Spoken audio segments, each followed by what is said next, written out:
বাংলাদেশের অবহেলিত ক্রিকেটারদের যদি একটি লিস্ট তৈরি করা হয় তাহলে সবার প্রথমে আসবে ইমরুল কায়েসের নাম। তিনি এমন একজন ক্রিকেটার যিনি জাতীয় দল থেকে বাদ পড়ার আগের সিরিজেও সেঞ্চুরি করেছিলেন। সে নিজেও জানে না কেন তাকে বাংলাদেশ দল থেকে এভাবে অপসারণ করা হয়েছে। এর উত্তর খুঁজতে গিয়ে সামনে শুধুমাত্র একটি কারণ, তা হলো পছন্দ অপছন্দের রাজনীতি। বাংলাদেশ ক্রিকেট বোর্ড ও কোচদের চিরচেনা সেই রাজনীতির কারণেই ইমরুল কায়েস নয়, ঝরে গেছে অনেক প্রতিভাবান ক্রিকেটার। অনেকে হয়তো আলোচনায় আসার আগেই দেশের পাইপলাইন থেকে ছিটকে গেছে।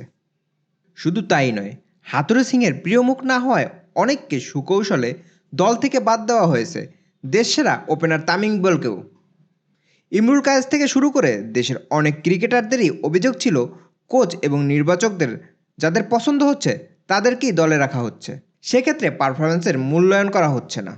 দেখা যাচ্ছে একজন ক্রিকেটার দিনের পর দিন পারফর্ম করতে পারছে না, তবুও তাকে বারবার দলে সুযোগ দিচ্ছে। পক্ষান্তরে একজন ক্রিকেটার এক ম্যাচ খারাপ খেললেই তাকে আর দলে সুযোগ দেওয়া হচ্ছে না। তবে এবার এই অপ্রিয় সত্য থেকে বেরিয়ে আসছে বাংলাদেশ ক্রিকেট বোর্ড।